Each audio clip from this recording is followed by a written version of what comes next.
Assalamualaikum warahmatullahi wabarakatuh. Jumpa lagi dengan informasi Amang Mawardi. Kali ini cerita pewarta menginjak pada episode 12. Akan mengisahkan tentang pengalaman saya sekitar tahun 1983-84. Saat itu kantor perwakilan harian Pos Kota di Surabaya kedatangan Pak Sofyan Lubis.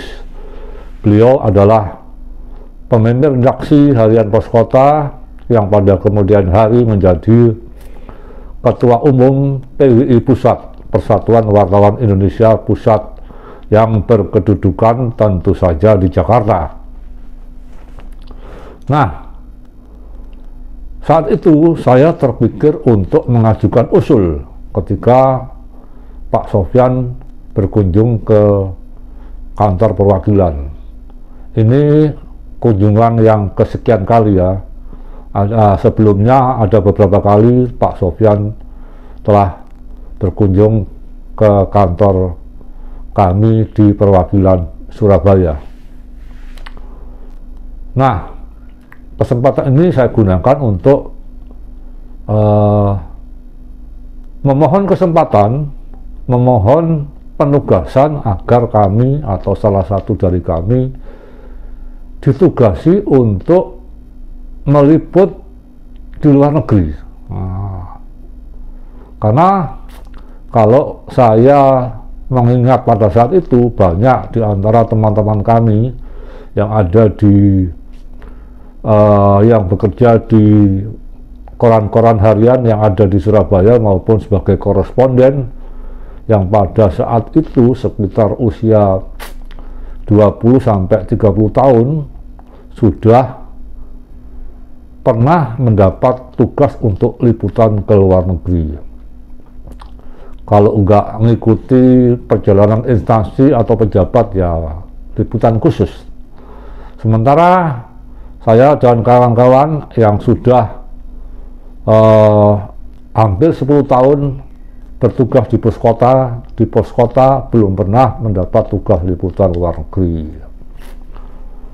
Nah, pada saat kumpul, saat dialog setelah acara di kantor perwakilan, kami mengajukan usul ke Pak Sofyan untuk dapatnya di antara kami ditugaskan ke luar negeri. Oke, baik. Minggu depan Anda berangkat, siapkan paspor bagi yang belum punya paspor. Kita ada punya program liputan ke segitiga emas di wilayah perbatasan Thailand Burma untuk meliput pusat opium dunia yang ada di perbatasan itu. Yang dimaksud segitiga emas ini kalau nggak salah antara Thailand, Burma, dan Laos. Nah, di situ terkenal opiumnya bagus. Banyak petani-petani di sana pada saat itu yang menanam opium, baik secara sembunyi-sembunyi maupun barangkali dilegalkan. Nah, tentu saja saya kaget yang mengusulkan itu. Pikir saya, kalau menugaskan pertama kali ke luar negeri bagi wartawan-wartawan yang terutama belum pernah bertugas ke luar negeri, ya yang sifatnya turistik, misalnya ke Singapura atau ke Kuala Lumpur atau barangkali ke Hong Kong, tapi yang tepat biasanya ke Singapura atau ke Kuala Lumpur.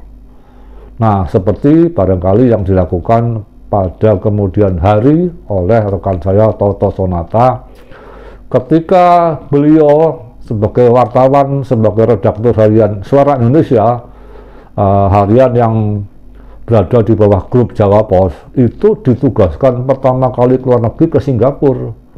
Dan di Singapura Pak Toto ini dijemput oleh koresponden Jawa Pos dan Suara Indonesia yang ada di Singapura, kemudian diajak menginap di apartemen mereka, selanjutnya diajak liputan ke tempat-tempat yang dianggap penting yang sesuai dengan visi misi Koran Suara Indonesia yang waktu itu bergenre koran ekonomi.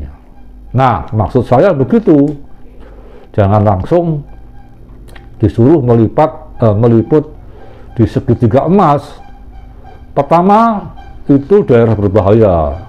Kedua, kami ini kan, maaf ya, bahasa Inggrisnya enggak pinter-pinter amal. Kalau di Singapura atau Kuala Lumpur itu kan masih bisa saya bayangkan waktu itu dengan campur aduk antara bahasa Indonesia dan bahasa Melayu. Nah, saya bayangkan pada saat itu ada wartawati terkenal, wartawati senior yang namanya Lastri Wardani Soekarton. Beliau ini redaktur majalah Kartini. Kemudian mendapat penugasan untuk meliput kawasan segitiga emas di perbatasan Thailand, Burma, dan Laos tersebut. Nah, beliau ini kalau tidak salah menyewa helikopter, kemudian dikawal oleh beberapa lelaki berbadan kekar untuk meliput situasi di segitiga emas tersebut. Nah, Mbak Lastri Wardani Soekarton ini suaminya adalah Jaksa Agung Soekarton yang waktu itu berlatar belakang Laksamana Muda TNI Angkatan Laut. Bayangkan seorang wartawati senior untuk meliput di kawasan segitiga emas itu dikawal oleh beberapa lelaki berbadan tegap. Sementara saya waktu itu, perasaan saya yang saya tangkap ya, dilepas begitu saja. Atau mungkin kalau saya bersedia waktu itu mungkin diberi petunjuk-petunjuk, maka berangkatlah kami ke segitiga emas itu. Maksud saya ya. Pada saat itu situasi saya ketika menerima penjelasan dari Pak Pemret tersebut, saya mengalami gradasi anti klimaks. Tadinya senang, begitu mendapat penugasan itu, mendapat penjelasan itu, langsung surut semangat saya. Wassalamualaikum warahmatullahi wabarakatuh.